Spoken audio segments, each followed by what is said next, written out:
Olá, meus amores, o 23º dia, e vamos ver o que nós temos aqui em especial para esse dia de hoje.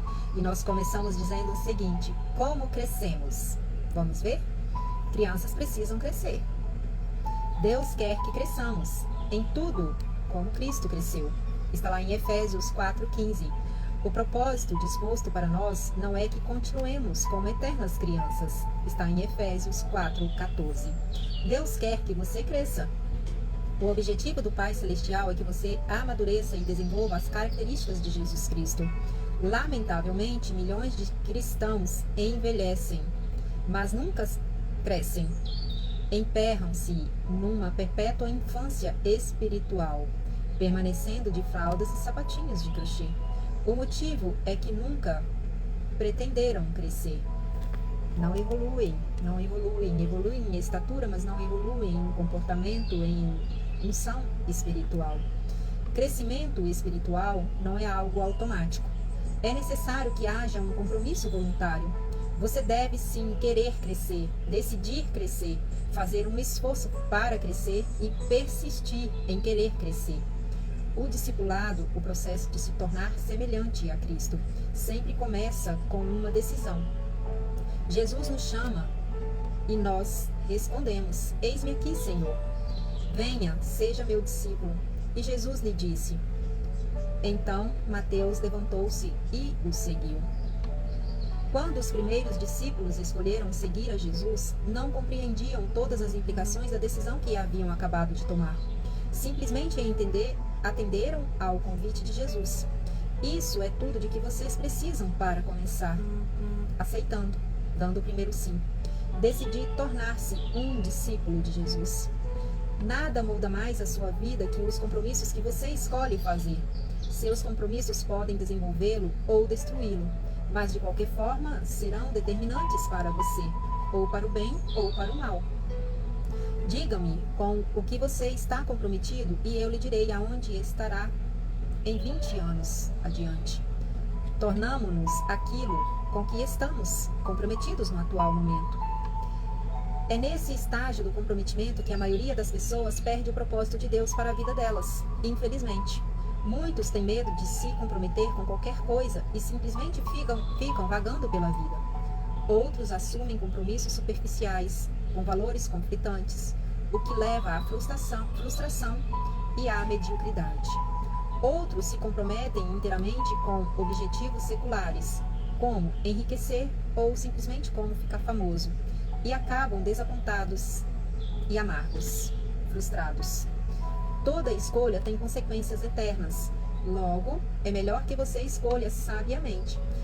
E Pedro adverte: e assim, já que tudo ao nosso redor se derreterá, que vidas santas e piedosas nós devemos viver. A parte de Deus e a sua parte. Tornar-se semelhante a Cristo é o resultado de fazer escolhas em conformidade com Ele, com o que Ele requer para nós, dependendo de seu Espírito para ajudá-lo e consumar as suas escolhas. Uma vez que tenha decidido seriamente se tornar semelhante a Cristo, você deve começar a agir de maneira diferente.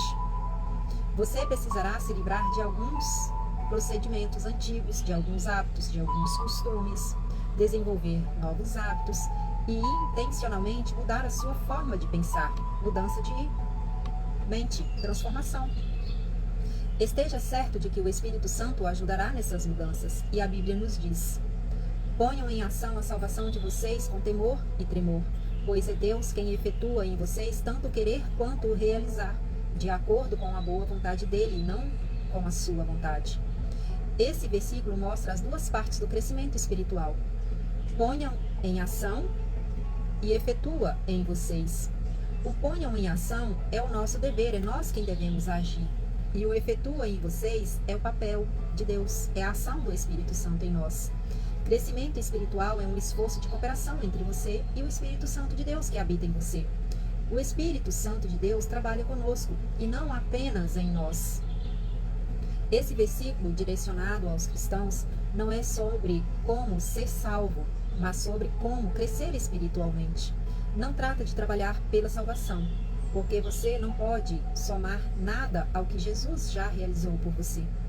Quando põe em ação o seu corpo, você se exercita para desenvolvê-lo, não para conseguir um corpo. Quando põe em ação a sua mente para resolver um quebra-cabeça, você já possui todas as peças. A sua tarefa é juntá-las e organizá-las. Fazendeiros trabalham a terra não para obter, mas para desenvolvê-la, e o que já possuem. Deus lhe deu uma nova vida. Agora você é responsável por desenvolvê-la, com muito temor e tremor. Isso significa levar o seu crescimento espiritual a sério. Quando as pessoas são deixadas com seu crescimento espiritual e são desleixadas, isso demonstra que não compreendem as implicações eternas, como vimos anteriormente, as necessidades, de estarmos sobre a vontade do nosso Pai, alterando o seu piloto automático. Para mudar a sua vida, você deve mudar a sua forma de pensar. Por trás de tudo que você faz, há um pensamento. Todo comportamento é motivado por uma crença e toda ação é estimulada por uma atitude. Deus revelou isso milhares de anos antes de os psicólogos terem essa compreensão. Tenha cuidado com o que você pensa, pois a sua vida é dirigida pelos seus pensamentos. E antes mesmo que o pensamento chegue à conclusão de ser proferido, verbalmente, Deus já o ouviu, Deus já o conhece. Imagine-se viajando em uma lancha, em um lago, como um piloto automático ajustado para o leste. Se você decidir dar a volta e rumar para o oeste, haverá duas formas possíveis de mudar a direção do barco. Na primeira forma é agarrar a roda do leme e forçá-la fisicamente a rumar para o lado oposto do ajuste do piloto automático. Com pura e simples força de vontade, você poderá vencer o piloto automático, mas sentiria constantemente uma resistência. Seus braços acabariam por se cansar do esforço contínuo que estaria ali exercendo. Você soltaria a roda do leme e a lancha instantaneamente voltaria a rumar para o leste, de forma em que estava programada. É isso que acontece quando você tenta mudar a sua vida com força de vontade. Você diz: vou me forçar para comer menos, fazer mais exercícios, deixar de me atrasar, de ser mais organizado. Sim, a força de vontade pode produzir mudanças em curto prazo, mas cria uma pressão interna constante. Por quê? Por que isso acontece? Porque você não lidou com a causa básica. A mudança não é natural, então você acaba por desistir e volta a estaca zero. Sai da dieta e deixa de se exercitar. Você rapidamente retorna aos padrões anteriores. Há uma forma melhor e mais rápida. Altere o ajuste do piloto automático. Por que isso acontece? Porque o nosso cérebro ele não quer entrar em contato com a dor. E toda mudança, toda transformação, toda mudança de pensamento, mudança de comportamento é exigir do nosso cérebro uma força de ação, E ele não quer entrar em contato com essa dor. Então, viver ali no automático, no comodismo, no piloto automático é muito mais fácil. É como aprender a dirigir. Quando você está aprendendo a dirigir, o seu cérebro tem que estar ali totalmente focado naquela tensão, porque tudo é novo, Depois que você aprendeu, você faz aquilo automaticamente. Há uma forma melhor e mais rápida. Altere o ajuste do piloto automático, sua forma de pensar. E a Bíblia diz: deixem que Deus os transforme em nova pessoa, mudando a maneira de vocês pensarem. Seu primeiro passo em direção ao crescimento espiritual é começar a mudar a sua forma de pensar. É repreender aqueles antigos pensamentos quando eles vierem. Toda mudança deve sempre ocorrer primeiro em sua mente. Sua forma de pensar determina sua forma de sentir. E o que você sente influencia sua forma de agir. E Paulo nos diz: deve haver uma renovação espiritual de seus pensamentos e, assim, consequentemente, das suas atitudes.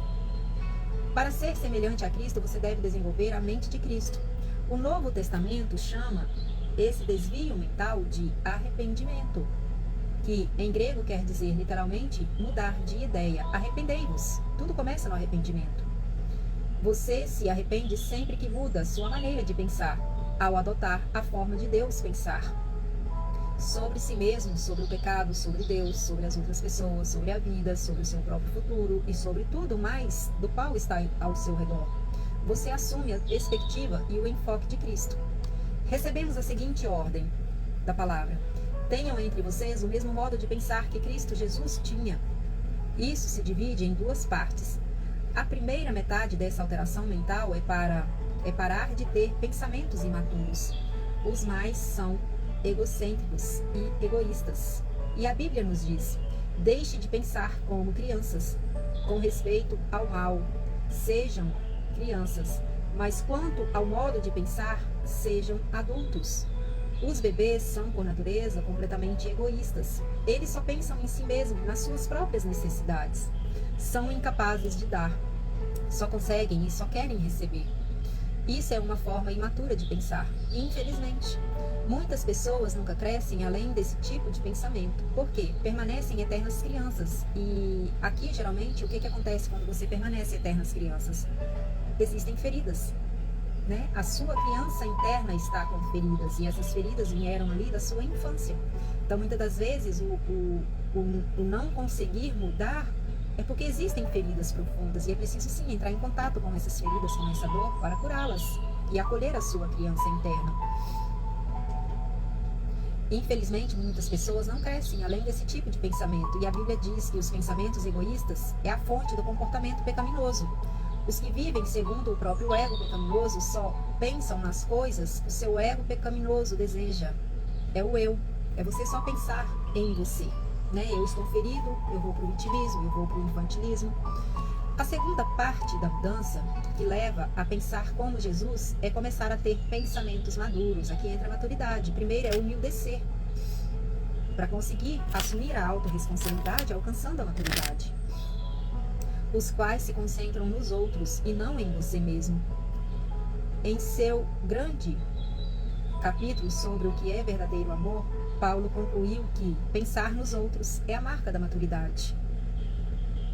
Quando eu era menino, falava como menino, pensava como menino e raciocinava como menino.